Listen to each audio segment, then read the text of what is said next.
da opinião ali dos Estados Unidos, das suas construções ali, políticas, da sua opinião, da relação que ele vai ter com outros países. De que forma? O Brasil, ele é, vamos dizer assim, ele age como os Estados Unidos, não pensando ganhar alguma coisa agora, mas tentando ganhar alguma coisa depois.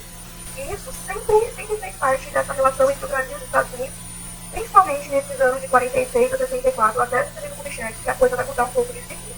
E eu gostaria de relacionar isso aí, você agora algumas coisas, mas eu gostaria, antes de detalhar o texto, de relacionar que isso aconteceu novamente não muito tempo atrás. Não sei se você se lembra, que nós tivemos ali, acho que foi em 2019, se eu não me engano, uma mudança na exigência de entrada de pessoas dos Estados Unidos no Brasil, que seria a licença de um visto.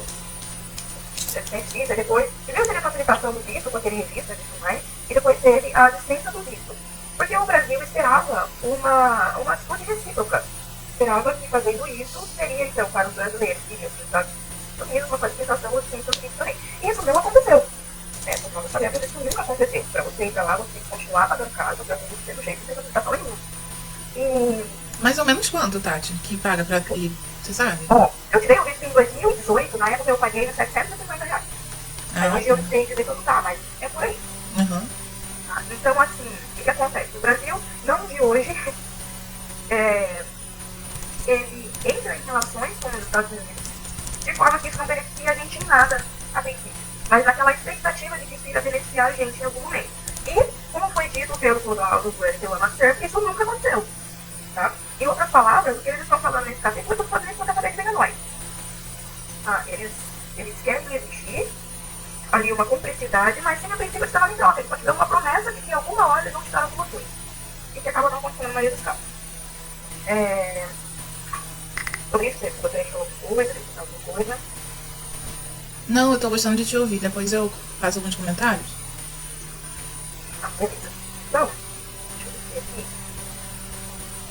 O que ele vai falar aqui no princípio do nosso texto, né? Que eu sei da questão de professor que desenha nós, ele vai dar o capítulo inteiro vai falar sobre isso. Mas o que ele vai falar aqui no início do texto? Como que os Estados Unidos, ele ganhou tanto, ele não vai falar especificamente isso, né? Mas ele vai falar aqui que após a Segunda Guerra Mundial, os Estados Unidos, ele se tornou um polo de poder muito grande. Vamos lembrar que até antes da Segunda Guerra Mundial, os Estados Unidos era só mais um país ali. Não que ele não tivesse ali importância, mas era só mais um país ali. E após a Segunda Guerra Mundial, os Estados Unidos ganhou muito dinheiro. Muito dinheiro mesmo. Muito dinheiro, muito poder. E a gente tem que lembrar que a guerra não aconteceu no começo. Ela aconteceu lá na Alemanha, na Inglaterra, na França, na Itália. Então, o que acontece? Ele estava participando, mas ele não teve nenhum território seu que foi destruído, ele não tinha que consertar nada, ele não tinha que fazer absolutamente nada. Ele exportou muito para os países que estavam na guerra, ganhou muito dinheiro, e ainda por cima, ele ganhou muito poder político, muita relevância, porque o lado com o qual ele se juntou foi uma guerra. Né? Basicamente foi isso. Então, os Estados Unidos se tornam um polo político muito forte, e a oposição dos Estados Unidos, ela passa a ser diretamente a União Soviética.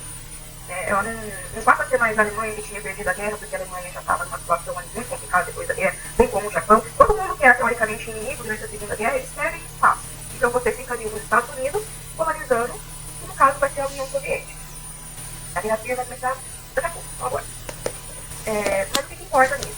Nós temos esses dois polos, e os Estados Unidos, então, ele busca angariar apoio para o lado dele. Ele não quer tanto apoio assim, ele quer evitar que os países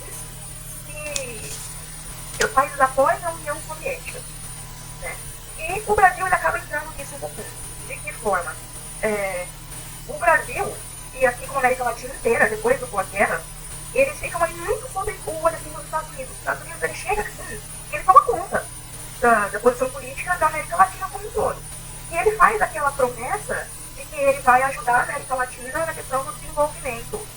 Desenvolvimento em vários âmbitos, mas principalmente no desenvolvimento da indústria, desenvolvimento da agricultura, que ele iria investir, que ele iria comprar. Ele queria fortalecer as relações econômicas com o Brasil e os países da América Latina. E o Brasil, ele fica muito maravilhado com essa ideia dos Estados Unidos, que aí é o país representante do lado da vitória da guerra, tem relações ali com a gente.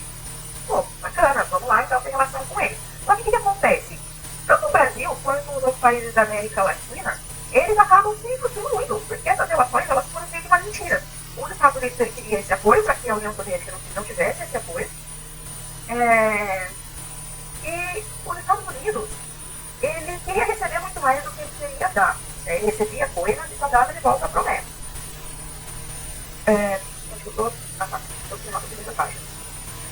Aqui, então, surge o primeiro nome aí que a gente vai ter presente nesse capítulo, que é da UPA, que é a Operação Pan-Americana do presidente Juscelino Kubitschek. Só que a gente só fala isso aqui de uma forma introdutória, porque isso aqui vai voltar depois.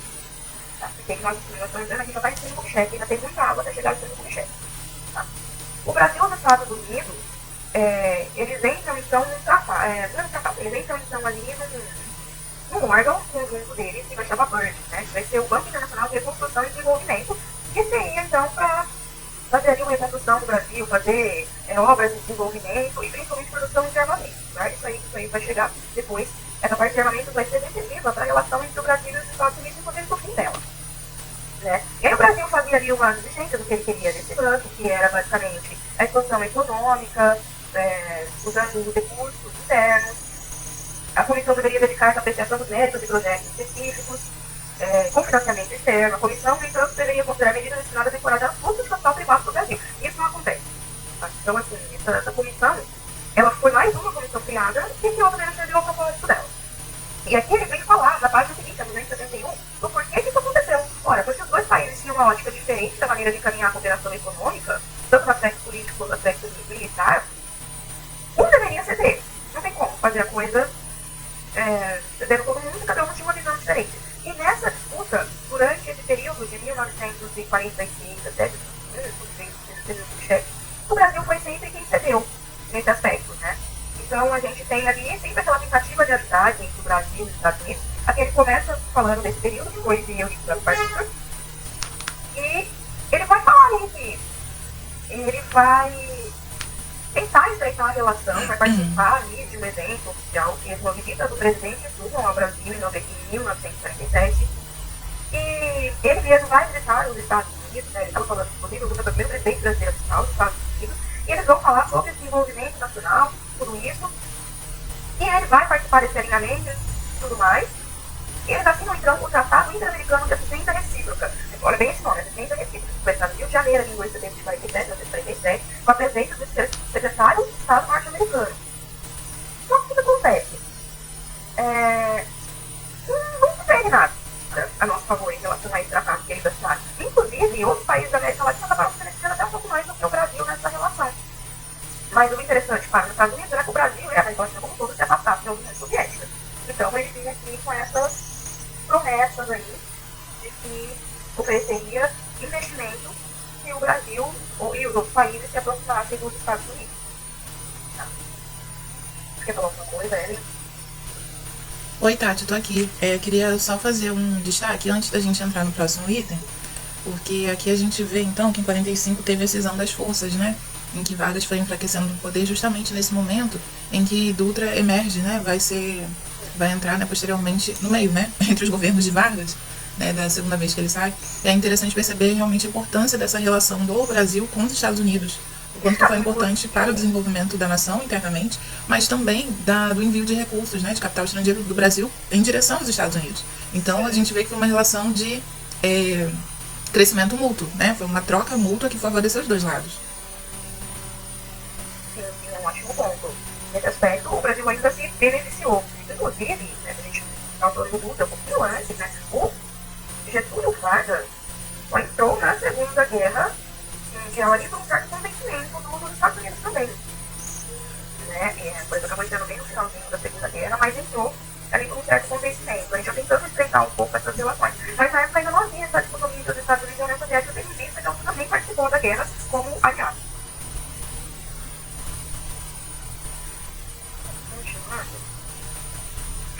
Deixa eu ver.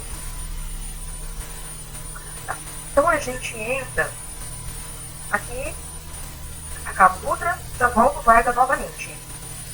A volta do Getúlio Vargas ao poder, aqui em 1950, nós vamos ter ali um embate que vai surgir entre as pessoas que são contra, vamos dizer assim, essa relação super estreita do Brasil com os Estados Unidos. E aí vai chegar a galera que vai começar a falar que nós somos entreguistas, né? Que nós estamos entregando coisas para eles sem receber nada em troca. E aí, mas o Vargas continua. O Vargas continua e nós vamos ter outras reuniões dessa conferência aí. Que conferência que ela chama? Organização dos Estados Americanos, vai ter outra reunião dessa organização, que vai realizar de 26 de março até 7 de abril de 51, e foi a pedido do governo norte-americano, olha só, estranho. E ele estava supostamente preocupado com as atividades do comunismo internacional, que poderia provocar reflexos no nosso hemisfério, né? Então aí nós temos nessa reunião mais algumas medidas de relações entre os Estados Unidos e o Brasil, que buscava a cooperação econômica entre o Brasil e os Estados Unidos, para o desenvolvimento econômico brasileiro. E nessa comissão, fizeram parte de várias pessoas, eles falaram bastante ali, escreveram um memorando com as supostas reivindicações que o Brasil faria, né, como seria essa relação. Só que no final das contas também, isso não dá muita coisa. Tá? O memorando, eles usam essa expressão aqui, seria um toma lá da cá. Ou seja, a gente vai colaborar, mas eles também têm que fazer a parte de vocês. E isso fica muito nebuloso, né? Porque aí o Brasil supostamente começa a colaborar, principalmente com essa questão de produção armamentista. Só que o Brasil não tinha nada, sabe quando o Brasil não tem prioridade nenhuma em relação a isso? Não, ela tem uma prioridade. E também tem a questão dos votos para a China, se eu não me engano, né? Fazer parte das Nações Unidas, da entrada da China no bloco comercial, e o Brasil ele vota contra essa entrada, mesmo não tendo nada contra a entrada. Então a gente já vê que tem uma influência muito grande dos Estados Unidos, que ele votou por influência dos Estados Unidos, mas não tem absolutamente nada contra essa entrada da China no bloco. Tati, vamos voltar ali na página 274? Pode ser. Que aí eu queria só fazer aqui um comentário, e também pra gente ir um pouco mais devagar sobre algumas coisas. Aliás, na página 272, quando fala aqui no primeiro parágrafo, né, que em abril de 1945, no final da Segunda Guerra Mundial, Vargas anunciou o estabelecimento das relações diplomáticas com a União Soviética. Então aqui eu vejo que há toda uma articulação, né, do posicionamento brasileiro em relação à sua posição na guerra. Por quê? De um lado, a gente vê que o próximo governo, né, olhando de trás para frente para a história, né, a gente vê que há toda uma intenção do governo brasileiro com a aproximação com os Estados Unidos, né, no ano de 1945 e 46, porém, há também, ao mesmo tempo, um levante ideológico contra essa manifestação do mal, né, digamos assim, em relação ao comunismo. Então, a captação do registro do Partido Comunista no Brasil. Sim, exatamente. E aí a gente vê que o Vargas, né, aqui diz nesse parágrafo, que o Vargas ele faz uma aliança diplomática com a União Soviética, apesar de externamente, né, nas relações exteriores, o Brasil se posicionar querendo fazer parcerias com o principal país, né, representante ali do comunismo, internamente ele faz essa dicotomia, ele faz a caça às bruxas, né, fechando partidos, proibindo coligações, proibindo relações entre pequenos grupos contra, mesmo que não fosse contra o governo. Por exemplo, um destaque, até que eu lembrando aqui da aula do professor João Daniel, ele fala que músicos e poetas foram caçados. Eu não me recordo agora exatamente o nome de um, mas teve um poeta bem famoso, não me recordo mesmo, como eu não estou aqui para as minhas anotações, mas ele fala que esse poeta ele foi acusado de comunismo, e o cara nem comunista era, assim, não tinha nada a ver, mas o governo estava fazendo... Oi? Nem tinha nada a ver. Não tinha nada a ver, ele só participava de reuniões musicais, assim, ou leitura de poesias, mas nada diretamente contra o governo. E aí a gente percebe, né, aqui está bem claro, né, falando sobre essa questão desse relacionamento, essa busca de um relacionamento com a Rússia, provavelmente por interesses financeiros, porém, dentro do país, né, internamente, tem essa perseguição ideológica. E aí, continuando aqui, ele fala que pesaram na decisão do concurso, né, do governo dos Estados Unidos e a antivisão que o Brasil tinha da Rússia. Né? Olha como é interessante, como que é delicada essa relação também diplomática. Não é algo tão simples, né? Porque a Conferência de São Francisco, ela culminou nesse desaguar de ideias também, em busca de tentar entender como que, de um lado, o Brasil ele tenta manter ao mesmo tempo, tenta apaziguar ali as relações entre os Estados Unidos, né, que se coloca como o principal representante do capitalismo, e a União Soviética, que surge também como defensora das ideias comunistas, né, país defensor. Eu queria propor que a gente fosse um pouco mais lento, assim, prestando atenção em alguns pontos. Tá? Pode ser, a dinâmica de como que a gente vai fazer. eu estava indo. Mas assim, a gente pode fazer, inclusive, por partes. A gente faz uma parte hoje e a gente pode fazer outra parte no nosso próximo encontro. Ah, legal. Porque são 20 páginas, né? Assim, e pra gente fazer uma tomada só, eu acho que é bom a gente digerindo as ideias, senão a gente vai perder alguns pontos importantes. Bom. E sobre a página 74, que você ia falar da 274. Uhum. O que você ia falar nessa página? Deixa eu ver aqui. Não, eu falei errado, porque era 272 mesmo. Aí eu... Bom, quando fala aqui ainda na 272 sobre essa questão da deterioração das relações entre os governos, né? Então, a embaixada norte-americana, ela fica de um lado, né? E aí os interesses brasileiros, lá em Moscou, eles também são abalados. Então, a gente percebe que há uma tentativa e um recuo, né? Há uma tentativa do Brasil em permanecer, mantendo relações com esses dois países. É como se o Brasil ficasse no meio, né? Como se fosse uma gangorra. Ah, mas o Brasil sempre isso aí, né? Isso aí sempre. Sim. E aí... Deixou de querer fazer parte da relação com todo mundo. Ficar intermediando a coisa. Sim. E essa postura fica bem evidente, né? Desse período... Na década de 40 mesmo. Eu achei interessante também, porque aqui a gente vê uma amostra do... Um pouquinho, né, nesse texto, nesse período aqui que a gente vai lendo, sobre a questão da posição política de alguns países do Oriente também. A China aparece também com essa bandeira, né, do comunismo, talvez não colocada por ela mesma internamente, mas a partir também de uma visão externa sobre ela. Sim, porque aí pra gente, não a gente, mas assim, no caso aqui no Ocidente, todo mundo lá no Oriente. Sim. Aqui no próximo tópico da página 273, o segundo governo Vargas e a pressão nacionalista. Aqui a gente vê, né, sobre a questão das eleições e a tomada de poder de Vargas a partir de outubro de 50. Então, novamente, Vargas vem com uma gestão que ela está buscando equalizar essa polarização, né? E aí a gente vê também que há um forte chamado, né, da população em relação à permanência de Vargas ao poder, já na década de 50, o chamado queremismo, né? Alguns autores, como a Maria da Linhares, vão falar sobre essa questão, né, do queremismo, queremos Vargas no poder, porque ele representava uma liderança forte, né, politicamente falando. E aí é interessante perceber que a relação dos Estados Unidos com o Brasil, ela vai se acirrar mesmo, se aproximar, justamente nesse momento, né, em que Vargas retorna ao poder, já na década de 50. E aí os chanceleres, eles propõem, então, reuniões. Tem a questão da OEA, que você comentou. Eu acho interessantíssimo a gente perceber que os Estados Unidos, então, eles se colocam como, digamos assim, chefe dos demais países das Américas, né? É um absurdo pensar isso, né? Mas eles se colocam nessa posição. Tanto é que eles convocam uma reunião lá em Washington, em 51, e para afirmar essa unidade, né, entre...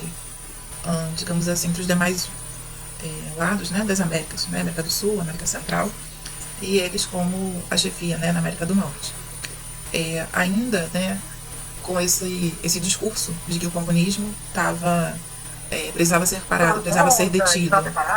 Sim, exatamente. Então, os Estados Unidos se mobilizam com essa justificativa. Nós precisamos nos unir contra uma ameaça externa. Nós precisamos nos unir o Brasil, unir a Argentina, invadir Cuba, colocar bases militares dos Estados Unidos nesses países para poder defender dessa tal ameaça externa, que seria o comunismo, né? Então eles se denominam aí os detentores da verdade. Inclusive, esse é o ponto em que Cuba se juntou à União Soviética também, muito mais para se proteger dos Estados Unidos do que qualquer outra coisa, né? Porque se você for ver, Cuba está longe da União Soviética. Então, supostamente o que acontecia lá em cima, entre os outros países, as outras repúblicas que eram anexadas da União Soviética, não acontecia com Cuba, porque ela estava começando aqui.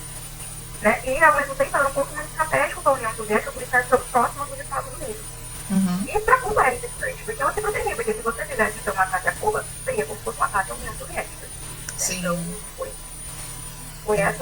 o pensamento deles quando eles se juntaram. Nem sempre foi realmente por questões ideológicas, mas não dá para saber e tal. Mas foi uma questão estratégica de proteção do próprio território, que poderia sim ser invadido pelos Estados Unidos. Sim, sim.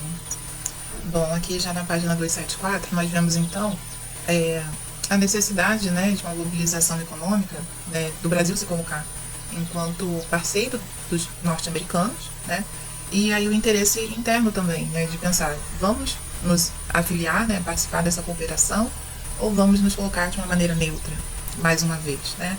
E aí a gente vê que há também toda uma mobilização desses outros países, né? Poxa, o mundo está todo em guerra, está havendo toda uma disputa, uma corrida armamentista, uma preparação para essa tal Segunda Guerra Mundial, né? Então a gente vê que toda essa mobilização, ela vai ser a um custo muito alto. Aqui na página 274, a gente vê então que as reivindicações combinaram com essa criação da Comissão Mista Brasil-Estados Unidos, para que houvesse um desenvolvimento econômico entre essas potências, né? Que esses autores vão destacar. Então, essa necessidade, né, de uma comissão mista para proteção, né, entre aspas, dos dois países. Mas aí a gente pode perceber, né, de fato, o que estava ali acontecendo. Uma proteção, um protecionismo, um estreitamento, né, de alianças, nesse sentido. Então, sobre a 274 era isso que eu queria comentar. Aí você tinha ido até a 276, não foi isso? Isso, até a 276. Tá bom. Se você quiser prosseguir agora. Deixa eu ver, tem mais alguma coisa aqui na 275 que eu gostaria de pontuar? A 275 basicamente vai entender sobre esse memorando e a ideia desse memorando foi criado. Nessa comissão aí, essa reunião dessa comissão. Sim. Uma das coisas que eu acho interessante desse memorando, eles falam que o Brasil pleitearia negociações bilaterais, fornecimento com propriedade e financiamento a longo e médio termo, né? Só que os interesses do Brasil e dos Estados Unidos continuam muito diferentes, porque o financiamento que os Estados Unidos quer dar basicamente era a questão da sociedade das armas, vamos dizer assim, ou de algo que sirva no sentido de guerra, porque os Estados Unidos está de cabeça na guerra. Na realidade, ele está pensando, não, nós estamos vivendo uma guerra. No lucro, você quer dizer, né? Oi? Os Estados Unidos estão com a cabeça no lucro. No lucro com a guerra, né? Assim, o principal país. Sim. Fabricador de armas. Os Estados Unidos foi o velho depois da Estados Unidos enriqueceu e muito após a Segunda Guerra Mundial. Foi a principal exportadora ali, não tem nada disso, como eu já falei. Então, assim, tem gente que ganha muito dinheiro com a guerra. E os Estados Unidos está pensando exatamente nisso. E, mais uma vez, na cabeça dele, a guerra não seria no dinheiro dele. Tem muito lugar aí entre os Estados Unidos e a União Soviética para se guerrear. Então, ele estava pensando nisso, o Brasil não estava pensando nisso. O Brasil estava numa outra tomada, principalmente em relação ao desenvolvimento interno mesmo, de ter a estrada aqui no país, de ter uma indústria agropecuária mais competitiva. E assim, e aí eles estavam nesse tratado, nesse combinado, ainda mesmo que eles querendo a mesma coisa. Mas o Brasil não tinha expectativa, né? Bom, eu vou continuar agora com a 276. Uma parte aqui, Tati, que eu queria comentar, é no final da 275, que diz assim, se eu não me engano, da quinta linha de baixo para cima, diz assim, o governo brasileiro informava que ele iria pleitear as negociações bilaterais. E aí diz que, né, os empreendimentos a partir, né, então, desse relacionamento do Brasil com os Estados Unidos, construção de hidrelétricas, tudo isso estava nesse documento do memorando de Santiago Dantas, tá? Já na década de 50 para 60. Então, após essa construção de hidrelétricas com o apoio dos Estados Unidos, obras de aproveitamento econômico do Vale de São Francisco, né, que é a região entre Rio de Janeiro e São Paulo, construção e montagem de refinarias de petróleo, 2 usinas de azoto sintético, novas instalações para ampliação da siderúrgica de Volta Redonda, que é a nossa região aqui do Voltaço, além da construção e montagem de outra siderúrgica, dragagem, construção... a ideia. Isso é o que estava no documento. Essa era a ideia a partir desse relacionamento da Comissão Mista, Brasil e Estados Unidos. Aí fala que mais coisas que o Brasil queria adquirir, novos navios mercantes, o plano de aproveitamento do carvão, cooperação financeira, técnica. Então, não seria um empreendimento barato. Nossa, tem muitas mais coisas aqui. Sim, é um relacionamento assim, realmente astronômico, né? Aqui o que eu achei também mais interessante que fala, que ainda está nesse documento, a usina de álcalis, em Cabo Frio, estudos na região norte do país, aí já começa no início da 276, armazéns, navios frigoríficos, peças para importação, equipamento, aviação comercial, e a listagem dos empreendimentos não é fechada. Está dizendo aqui que conforme o Brasil necessitasse, Exato, porque ele ele fazia, pediria né, aos Estados pediria- Unidos para que houvesse essa manutenção desse relacionamento entre ambos os países. Então, é interessante perceber que, claro, os Estados Unidos estão se colocando ali como fornecedor de armas, está lucrando muito, e aí o Brasil pensa justamente nisso. É a mesma coisa que a gente tiver um amigo, esse amigo é rico, e aí a gente vai poder, sei lá, participar das mesmas festas, né? Participar de um ambiente que seja proveitoso para ambos, né? Então, é uma troca de favores que é baseada nesse relacionamento diplomático, mas principalmente no relacionamento econômico, né? De cooperação e construção de ambos os países. E aí diz assim, no parágrafo, no início da 276, em síntese, a cooperação que o governo brasileiro espera dos Estados Unidos para a consecução de um programa inadiável de desenvolvimento econômico. Então, aqui eu achei que essa frase fechou bem toda a ideia, né, de como o Brasil viu os Estados Unidos. bem bonito mesmo. É, Não, mais alguma coisa nessa 276, tá? não. Vai passar. Deixa eu ver uma coisa aqui. Acho que a gente pode terminar esse subcapítulo aqui, que é a Comissão Mista Brasil e Estados Unidos. O que você acha? Depois continuar no próximo ponto. Ah, pode ser, sim. E aqui vai até o comecinho da 278. Por mim tá ótimo.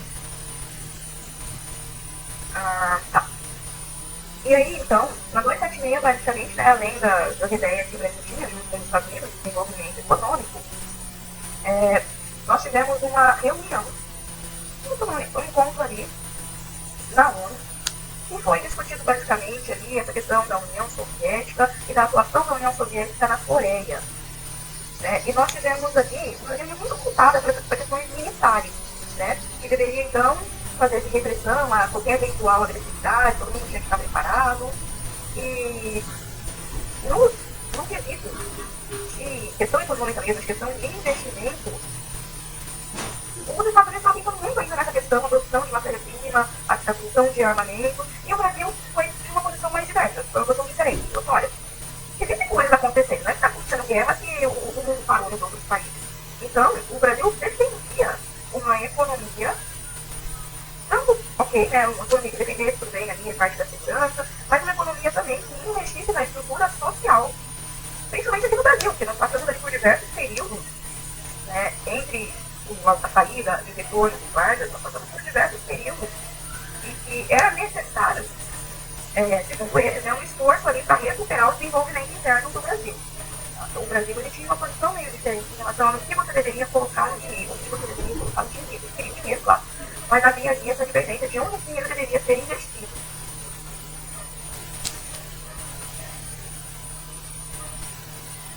Tá. Deixa eu ver aqui. Tá. Esse ponto de vista, ele foi inclusive acolhido também pelos Estados Unidos, porque ele concorda, não, de fato, você tem que ter nesse momento a lei, né, da proteção contra eventuais ataques, você precisa manter as atividades civis essenciais. E no nosso caso, no Brasil, a questão da está tudo certo. Vamos falar a verdade, a minha impressão é que tinha muita preocupação com a questão da Brasil e dos Estados Unidos, até porque o Brasil também, queria ter relação ali com a União Soviética. O Brasil ele não queria ficar só de lado, né? Então, o Brasil estava pensando muito mais em utilizar a aliança com os Estados Unidos para ter um desenvolvimento interno do que se defender de eventual ataque, de alguma coisa da União Soviética. Tá? Alguma coisa que você vai falar? Deixa eu dar uma olhada aqui.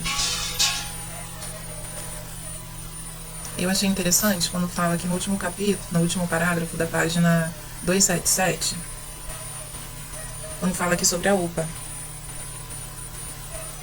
né, que a postura que foi vista, né, que foi assumida pelo Brasil, ela foi mantida, né, nas gestões após Vargas, e aí ela representou também, assim, serviu para subsidiar, né, para dar força, dar propulsão à OPA, que é a Operação Pan-Americana.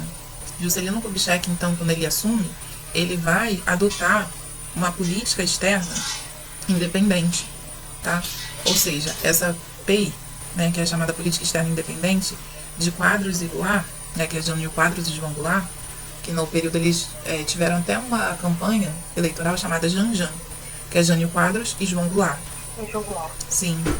Então, eles estavam tentando, né, desde Kubitschek, mais ou menos, manter um posicionamento de pagamento de dívida com os Estados Unidos, né, e de produção de riqueza interna.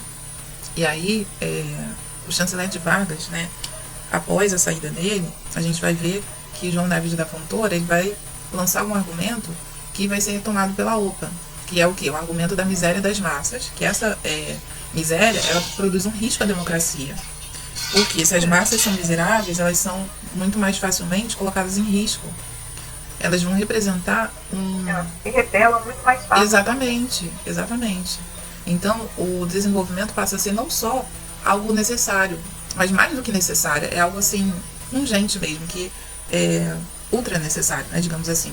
Então, ter um desenvolvimento, ter um equilíbrio, né, da classe pobre seria algo que começa a ser visto pela diplomacia brasileira nesse sentido de evitar danos maiores, né, de evitar que a democracia seja prejudicada.